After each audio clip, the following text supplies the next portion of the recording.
Halo guys, kita akan bahas soal yang kalian kerjakan kemarin. Harapan Bapak adalah kalian belajar dari kesalahan sehingga bisa lebih baik ke depannya. Oke, ini adalah kunci pas yang digunakan untuk membuka baut. Bautnya berada di sini ya.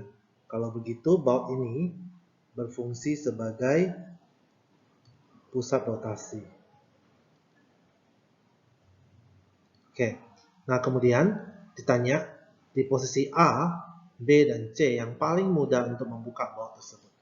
Paling mudah berarti gaya yang diberikan terkecil ya. Jadi gaya terkecil.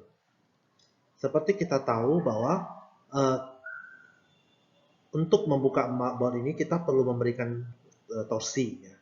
Maka torsi itu didapat dari gaya kali dengan lengan torsi L. Dan ingat, lengan torsi harus tegak lurus. Ya, harus tegak lurus.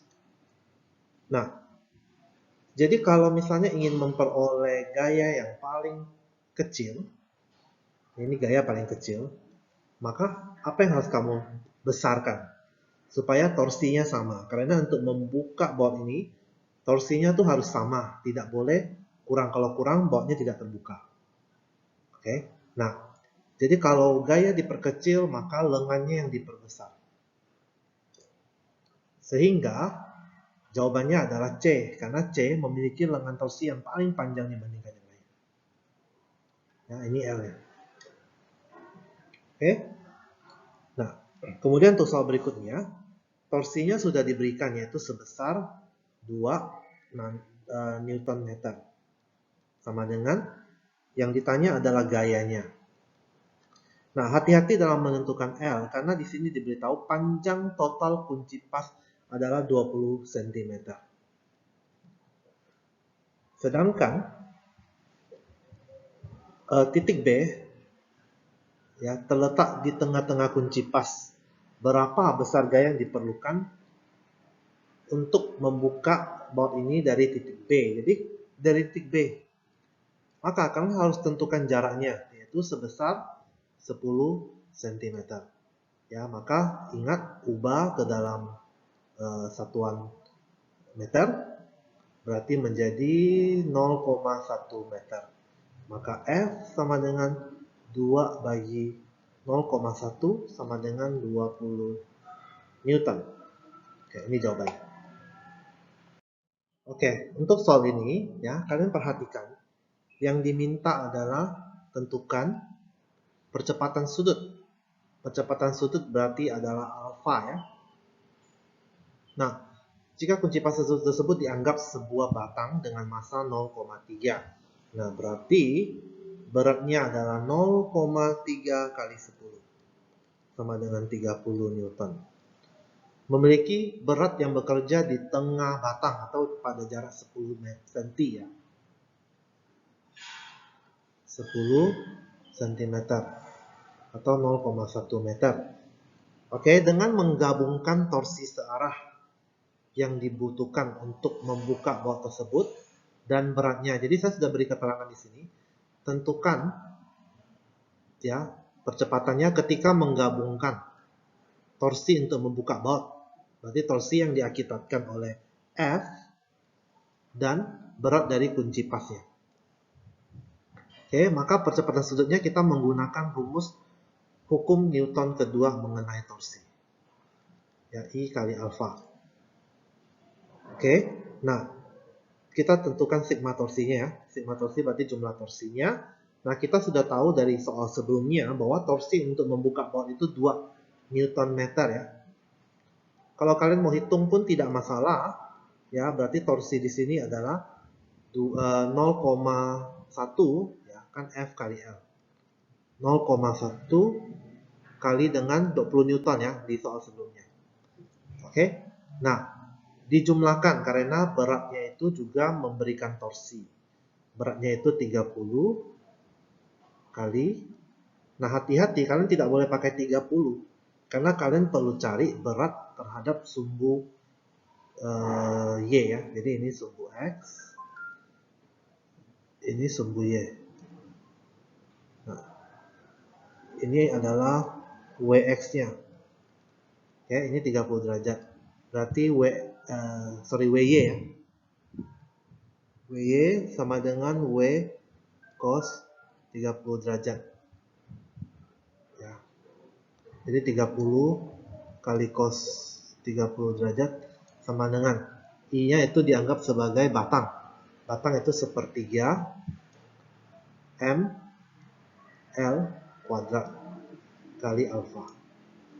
Maka 2 Newton meter tambah 30 kali setengah akar 3 sama dengan sepertiga kali masanya itu sebesar 0,3 kali panjang total batang itu 0,2 ya, kan 20 cm kali alfa. Oke, nah kalian hitung harusnya alfa yang didapatkan adalah ini semua jawabannya adalah 2,26 sama dengan sepertiga ini dengan ini jadi 0,1, jadi 0,1 kali 0,2 kuadrat kali alfa. Oke, maka alfanya adalah 565 radian per second kuadrat. Oke, untuk soal ini kita selalu menguraikan T1 dan T2 ke dalam dua sumbu, yaitu sumbu X dan sumbu Y ya. Nah, kita tinjau terhadap kedua sumbu itu. Jadi kalau T1 maka kita pecahkan jadi T1X, ini T1Y.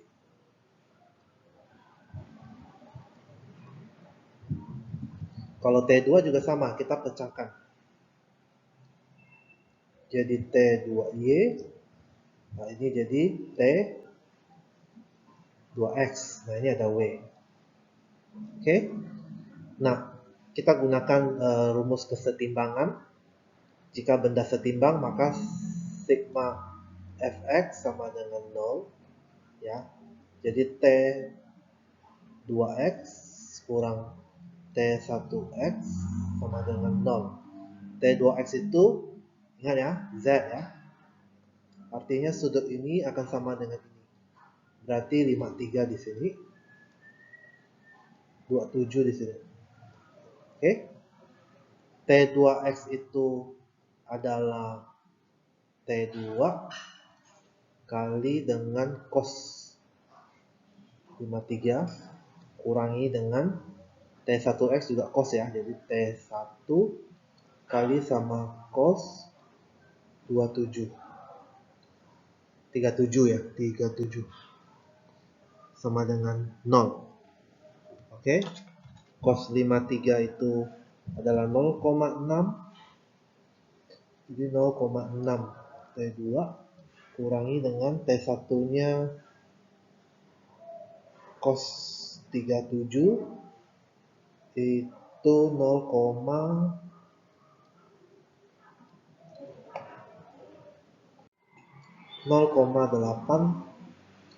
T1 sama dengan 0. Oke, ini adalah sumbu X. Maka kita bisa jadikan 0,6 T2 sama dengan 0,8 T1. Jadi T2 sama dengan, ya boleh jadikan 0,8 per 0,6 T1 atau T2 sama dengan dibagi dengan, ini boleh coret ya, 4/3 ya. Oke. Nah, kemudian kamu tinjau terhadap sumbu Y ya. Sigma Fy sama dengan 0. Kalau di Fy berarti dia ada T1Y sama dengan T2Y. Oke, kurangi dengan W sama dengan 0. T1Y itu adalah T sin 37 tambah T sin 53 sama dengan 50 Newton. Oke, T sin 37 itu 0,6. T1 T2 jadi 0,6 T1 tambah 0,8 T2 sama dengan 50. Nah, kamu boleh substitusi T2-nya jadi 4/3 ya. Jadi 0,6 T1 tambah 0,8 kali 4/3 T1 sama dengan 50. Hasilnya adalah 5/3 T1 sama dengan 50. Maka kita bisa mendapatkan T1 sama dengan 50 kali 3/5 sama dengan 30 Newton. Oke, setelah dapat T1, kamu boleh masukkan ke T2 di sini ya. Jadi T2 sama dengan 4/3 kali dengan 30 sama dengan 40 Newton.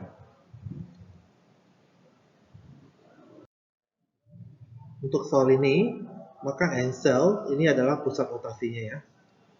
Pusat rotasi. Jadi sebuah balok dihubungkan dengan aksel dengan gaya sebesar 300 Newton diberikan pada posisi yang ditunjuk. Berarti torsinya itu di posisi 2,5 meter ya. Lihat ini baik-baik ya guys. Banyak yang menjawabnya dengan menggunakan panjang 2,5 meter. Padahal panjang balok ini adalah 3 meter guys. Sehingga pusat beratnya itu harusnya itu berada di tengah-tengah yaitu sebesar 3 meter dibagi 2. Berarti pusat beratnya itu hanya 1,5 meter saja guys. Nah, sehingga untuk menghitung ini, maka kita menggunakan torsi, kan dia bilang seimbang ya. Jadi sigma torsi sama dengan 0. Oke, kita tahu bahwa 300 Newton dia akan menyebabkan torsi yang positif ya, 300 Newton ya, karena berputar berlawanan arah. Berarti 300 kali dengan 2,5. Sedangkan yang berat ini, dia akan memberikan torsi yang negatif. Negatif berat kali dengan 1,5 sama dengan 0. Ini berarti 750 sama dengan 1,5 W. Jadi W sama dengan 750 bagi 1,5. Dia sama dengan 500 Newton. Oke guys, untuk mengerjakan soal ini, kalian harus perhatikan arah gerakan dari katrol ini ya. Nah, kita lihat bahwa katrol ini memiliki dua beban, yaitu massa beban 1 sebesar 1 kg.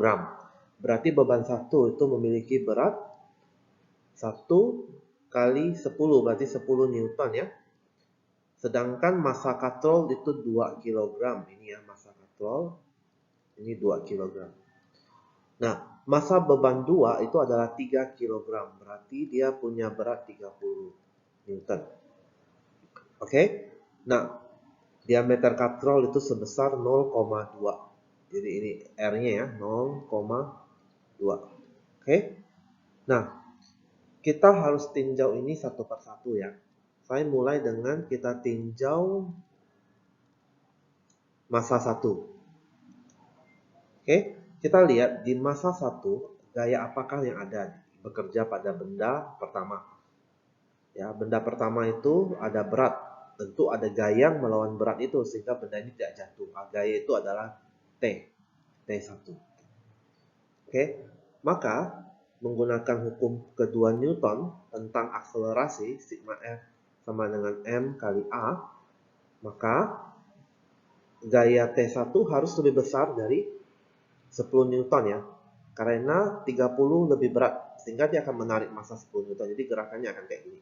Ini adalah arah akselerasinya ya.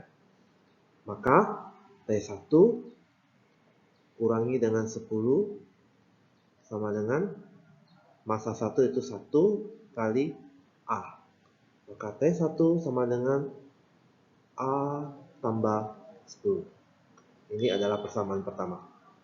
Nah, sekarang kita tinjau yang kedua, M2.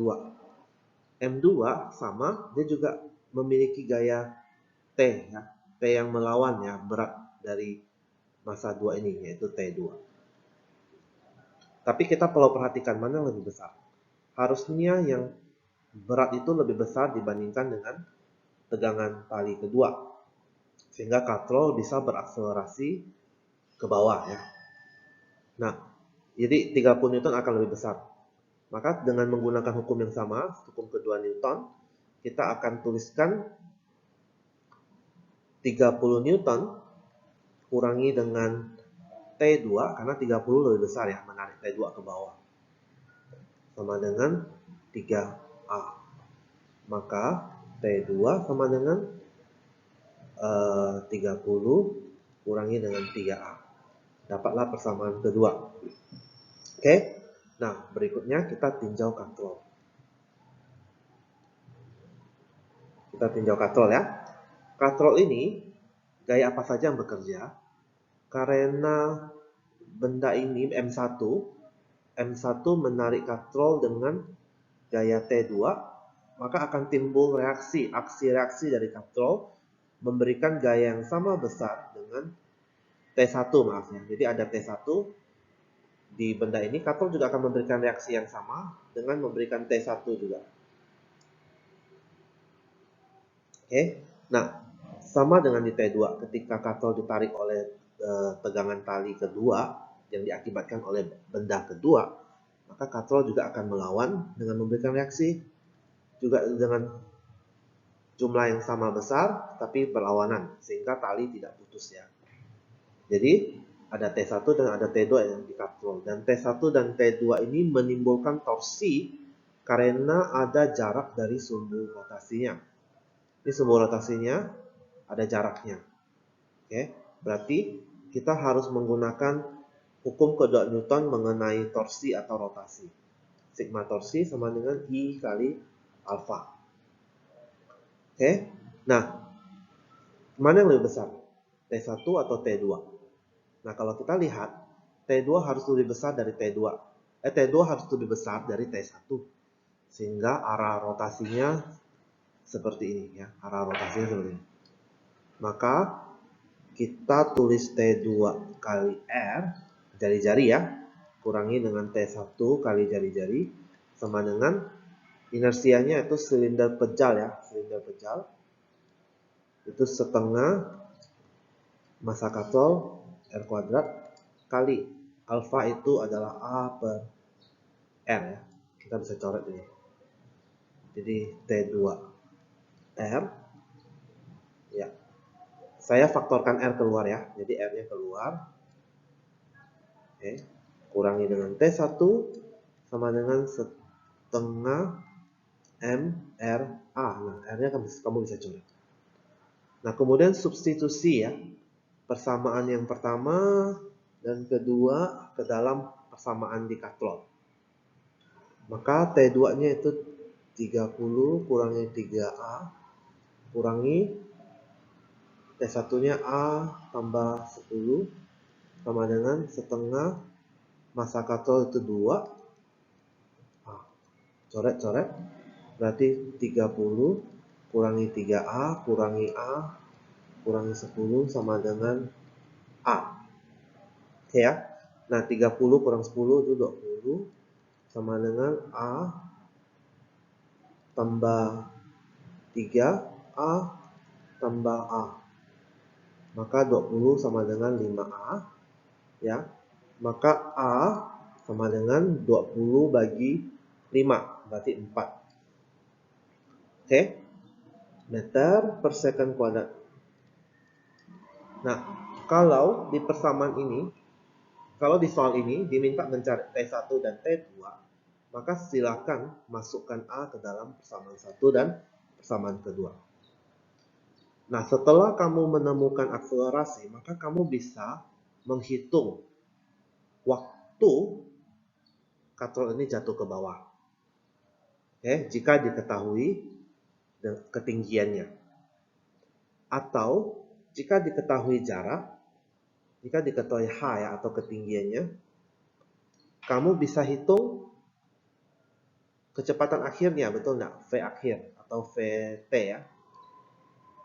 Oke, ingat ada 3 rumus yang saya pernah berikan ketika kalian membahas tentang gerak lurus ya, kalian bisa gunakan 2A kali S sama dengan VT kuadrat kurang V0 kuadrat untuk mencari VT. Oke, bisa juga kamu gunakan rumus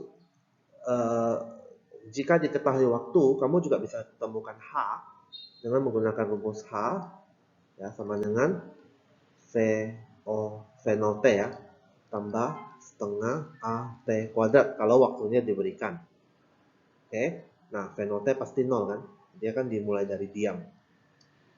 Oke ya, jadi ada variasi seperti ini, kalian harus terbiasa menghubungkan ini dengan gerak linear ya.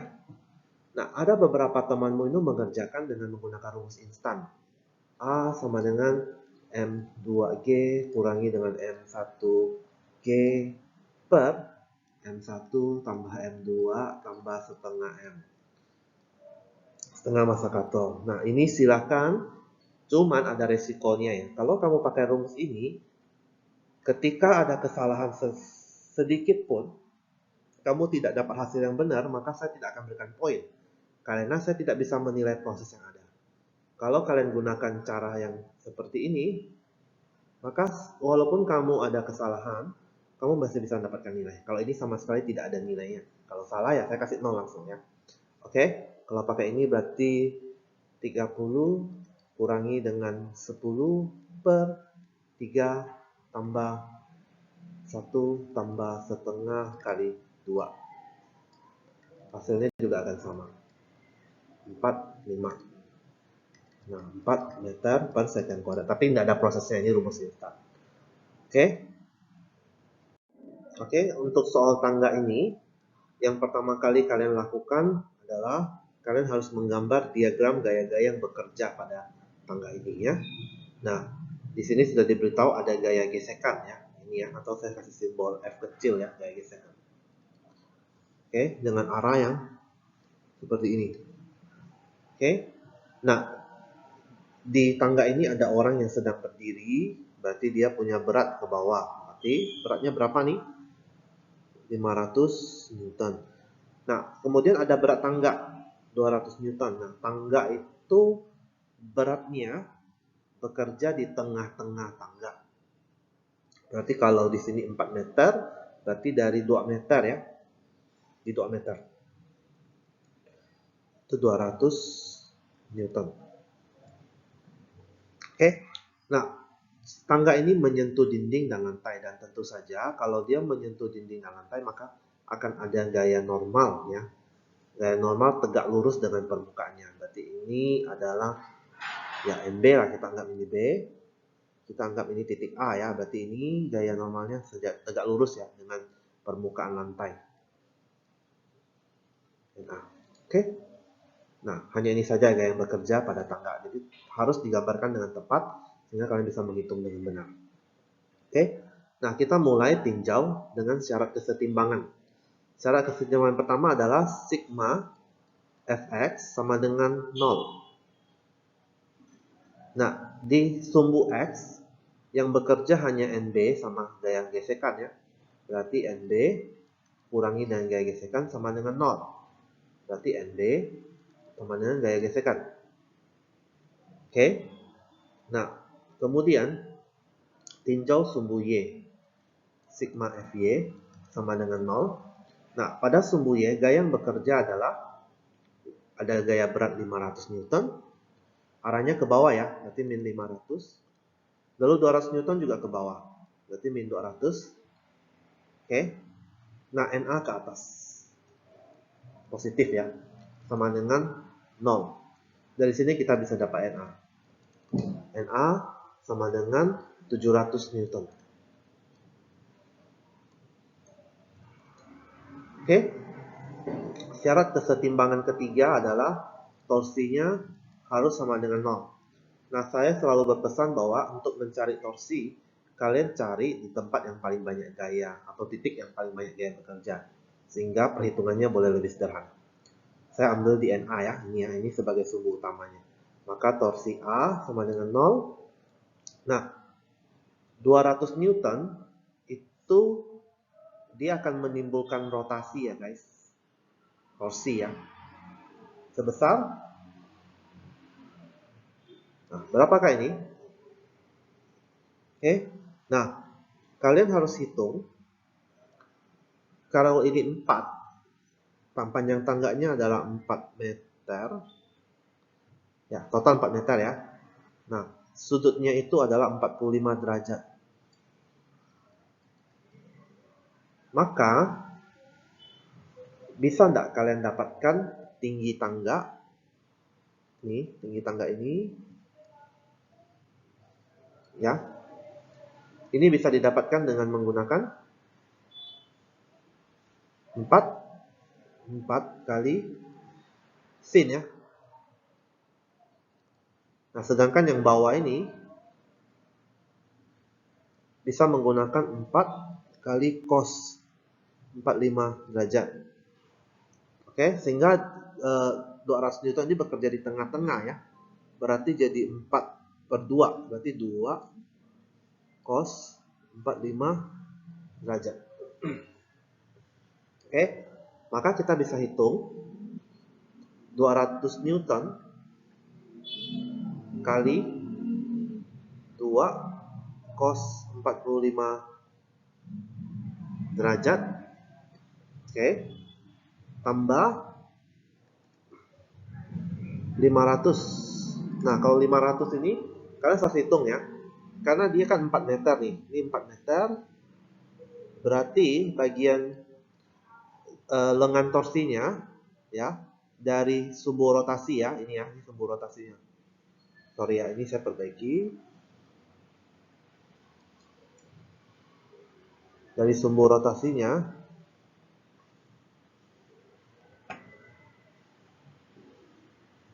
itu jaraknya sebesar 3 meter, berarti 3 kali cos 45. Ya, ngerti ya? Kalau bingung, saya gambarkan seperti ini ya. Bentar.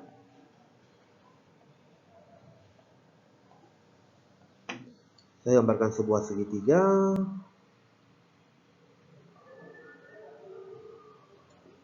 Ini 45 derajat. Yang kita mau cari adalah yang di bawahnya. Ini adalah A-nya ya. Kita mau cari. Diketahui ini 4. Oke. Maka 500 kali 4. 3 yang mau kita cari adalah 3.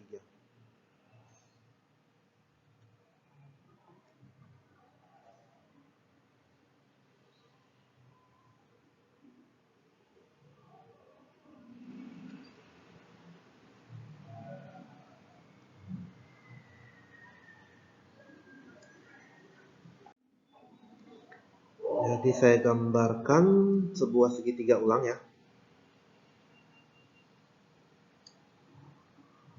Ini sebesar 3, ini 45 derajat.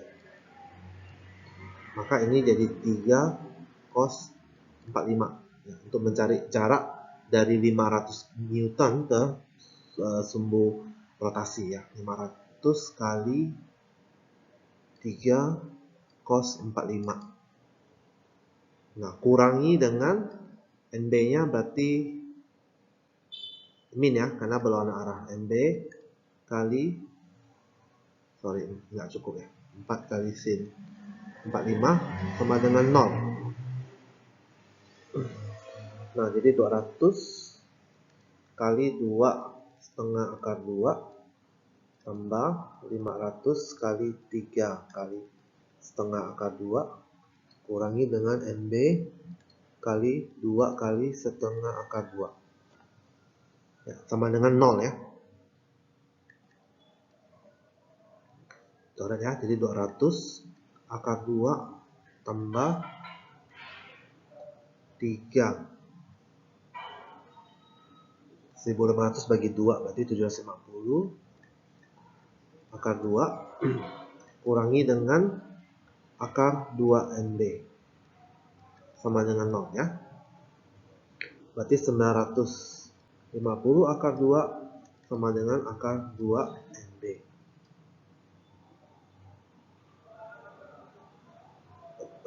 Akar 2 NB.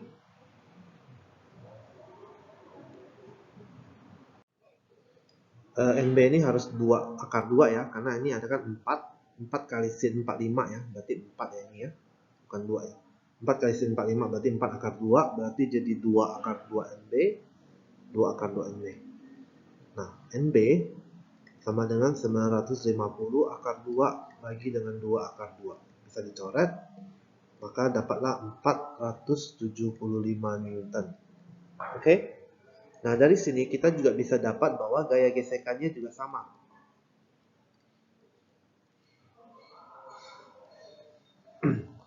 Nah, kita lihat bahwa apabila koefisien gesekan statis, ini yang C ya,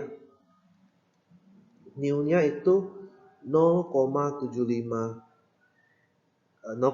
maka jelaskan dan buktikan apakah orang dan tangga tersebut akan tergelincir atau tidak. Nah, kita lihat ya, kalau koefisiennya 0,75, maka berapa sih gaya gesekan yang diperlukan supaya dia tergelincir? Gaya gesekan kan berarti nu kali sama Na, betul ya?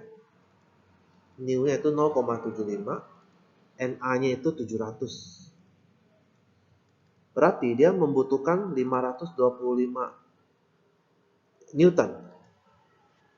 Nah, kalau gaya gesekannya kalau gaya gesekan maksimumnya, ini gaya gesekan maksimum ya, F max itu 525 Newton. Oke. Sedangkan untuk orang ini berdiri di tangga ini saja hanya butuh 475 Newton. Nah, artinya bahwa orang ini masih aman, guys. Dia belum melewati yang maksimum, guys. Jadi ketika orang ini naik ke atas, maka gaya gesekannya itu akan makin besar, guys. Untuk mengimbangi supaya dia tidak jatuh kan. Kalau dia semakin naik ke atas, maka dia harus makin besar gaya gesekan yang ada di F ini. Untuk mengimbangi supaya dia tidak jatuh. Nah, kalau gaya gesekan F ini masih lebih kecil dari F max, maka orang itu belum jatuh, guys. Jadi masih aman. Karena lantai ini bisa memberikan 525 Newton. Sedangkan yang terjadi di lapangan hanya 475 Newton. Jadi orang ini belum jatuh, guys. Guys, untuk soal ini kalian harus hitung titik berat dari setiap bangun yang ada di sini ya. Jadi saya misalkan ini terbagi dari 2 bangun ya. Yang pertama ini bangun persegi panjang ya, dengan titik berat berada di tengah-tengah ya.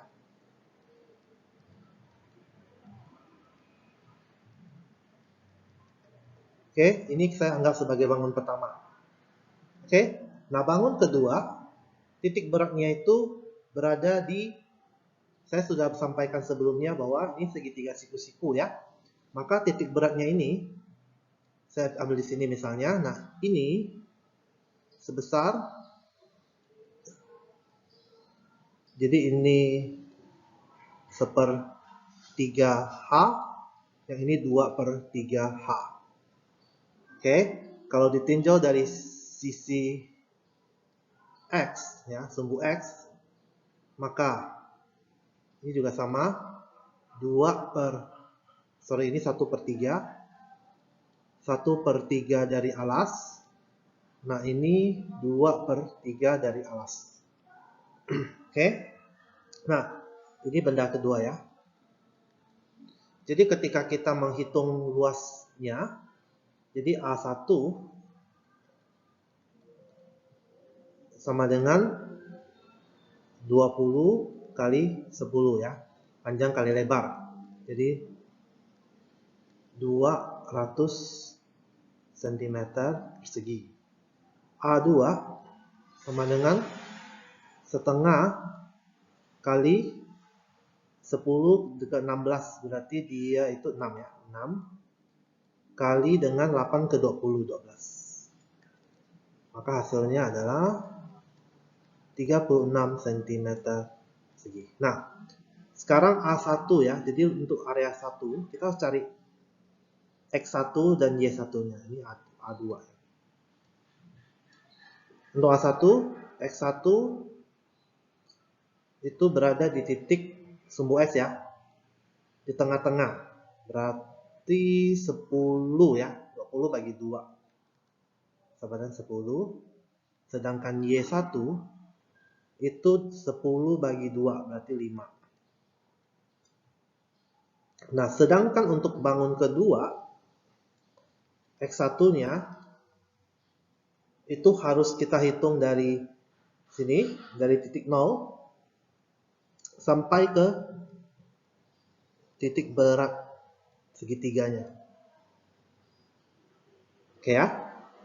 Nah, kita lihat bahwa ini berarti kan segitiga ini dimulai dari 8 ya. Berarti 8 tambah dengan sepertiga dari A. Tambah sepertiga kali A-nya berapa? A-nya 12. Jadi X sama dengan 8 tambah sepertiga kali 12. Sama dengan ini dengan ini berarti 4. 8 tambah 4 berarti 12 cm. Oke. Nah, kalau Y berarti ini ya. 10 tambah sepertiga kali dengan 6. 12 ya, sama ya. 10 tambah sepertiga dari 6. Berarti 12, betul ya. Berarti Y2 ya. Sama dengan 10 tambah sepertiga ya, bukan 13. Sepertiga kali dengan 6.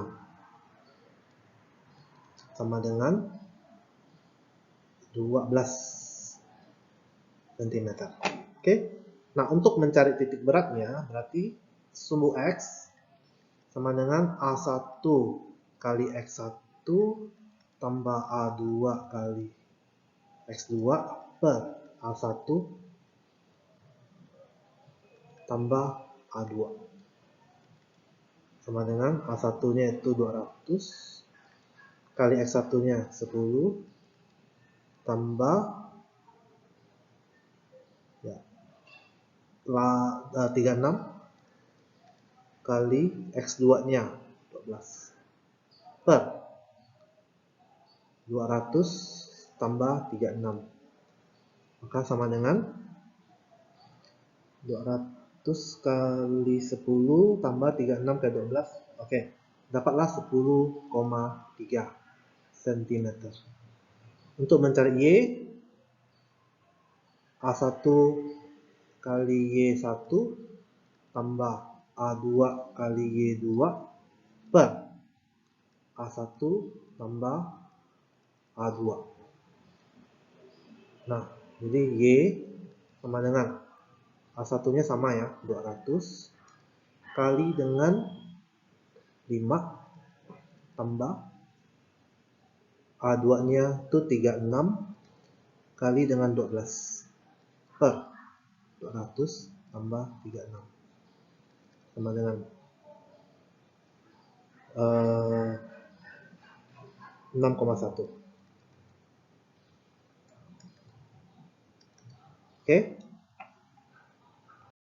Oke guys, untuk soal ini kalian hanya perlu mempertimbangkan bentuknya ya. Oke, ini bola ya. Jadi harus pakai 2/5 mR kuadrat. Nah, kita masuk ke hukum kekekalan energi ya. Jadi energi mekanik di posisi awal ini ya, EM1 itu sama dengan EM2. Oke. EM1 itu ada ketinggian kan, berarti ada MGH. Karena dia belum bergerak maka masih 0 MGH. Kinetiknya 0. Sama dengan, nah di sini kita anggap tidak ada ketinggian lagi ya. Maka 0, MGH-nya 0 ya. Plus energi kinetik ada dua jenis energi kinetik translasi mv kuadrat tambah energi kinetik rotasi I omega kuadrat. Oke. Nah, MGH itu kita tulis kembali, MGH sama dengan setengah MV kuadrat tambah setengah, karena ini bola berarti 2/5 M R kuadrat kali omega itu adalah V per R kuadrat. Maka MGH sama dengan setengah MV kuadrat tambah tetap 1/5 M. Ini coret ya.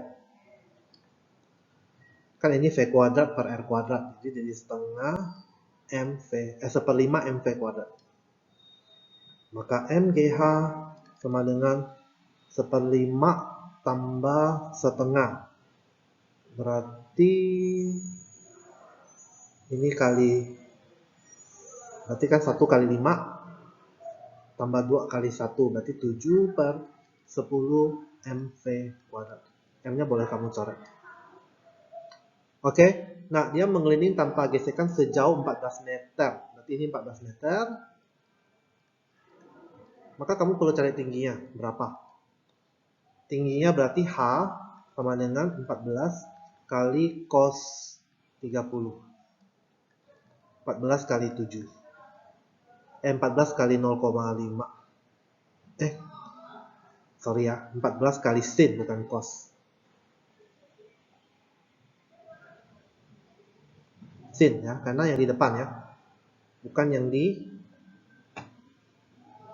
ini ya. Kalau ini memang pakai cos, tapi kan ini pakai sin ya. Berarti 14 kali sin 30, 14 kali setengah sama dengan 7 meter. Berarti ini 7. Jadi G itu 10 kali 7 sama dengan 7/10 V kuadrat. Oke, V kuadrat sama dengan 10 kali 7 kali 10 per 7, coret-coret, V sama dengan 10 meter per second kuadrat. Oke, untuk soal ini kalian harus perhatikan bahwa pertama-tama komedi putar ini dia berputar sendiri tanpa ada benda di atasnya ya. Dia berputar sendiri dengan kecepatan omega 1 itu 3 radian per second. Oke, nah setelah itu ada anak lompat. Jadi ada anak lompat dengan masanya 125 kg lompat ke sini. Berapa sih omega yang terjadi, omega 2-nya berapa? Nah, itu pertanyaannya. Nah, sehingga kalian harus perhatikan L1 itu adalah momentum mula-mula ketika belum ada momentum mula-mula ya, ketika belum ada perubahan. Nah, ini L2 setelah berubah. Nah, ketika belum ada perubahan, maka I-nya I1 kali omega 1. Nah, ketika ada perubahan, maka yang berubah apanya? Ketika anak itu masuk ke sini, berarti I-nya sudah berubah. Ya, jadi I1 tambah dengan I2. I2 adalah I dari anak-anak. Oke? Kalau I1 itu I dari benda ini, I dari komedi putar ya. Kali dengan omega 2. Nah, I1 itu apa? Dia berbentuk silinder pejal ya. Silinder pejal berarti setengah M R kuadrat kali dengan 3. Nah, I1 setelah terjadi setelah berubah, apakah inersia dari komedi putar ini berubah? Kan tidak ada penambahan apa-apa di komedi putar kecuali orang yang naik ke atas. Oke ya. Berarti komedi putarnya tetap setengah MR kuadrat ditambah dengan inersia dari anak-anak yaitu MR kuadrat. Nah, anak-anak dianggap berada di tepi kan? Di tepi maka R-nya juga sama radius kali omega 2. Nah, kita hitung ya. Setengah masanya itu 500 kali R-nya itu jari-jarinya 2 meter, berarti 2 kuadrat kali 3 sama dengan setengah, ini sama 500 juga kali 2 kuadrat kali 2 kuadrat kali 3.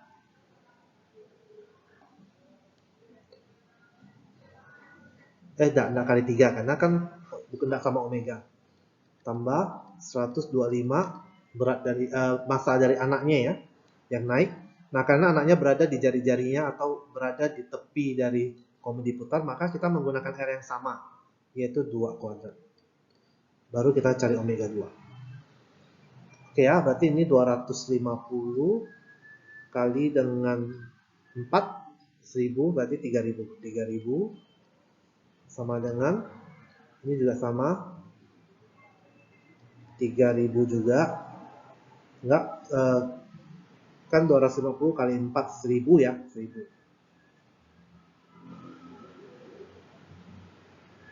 Ya, 3000. Ini 1000 tambah 125 kali 4, 500. Omega 2. Maka 3000 sama dengan 1500 omega 2. Omega 2 sama dengan 2 radian per second. Oke guys, nah saya lihat banyak yang salah pada saat menggunakan inersianya. Kalian tidak baca inersianya dengan baik. Ini kan berbentuk silinder pejal. Harusnya seperti 1/2 mr kuadrat, tapi ada yang pakai 1/3. Oke, dan ingat momentum pertama ini ya, kan hanya komedi putar yang berputar. Jadi harusnya tidak kamu tambahkan dengan yang lain, karena kondisi awal adalah kondisi ketika komedi putarnya berputar sendiri. Nah, kondisi keduanya ketika anak lompat ke komedi putar. Jadi perubahannya hanya ada pada L2 ya, L1 tidak berubah. Oke, demikian pembahasan kita. Bapak berharap kalian bisa mempelajari dengan teliti, dan jika ada yang tidak mengerti boleh bertanya ya, silakan. Oke, selamat belajar dan kalian harus lebih baik.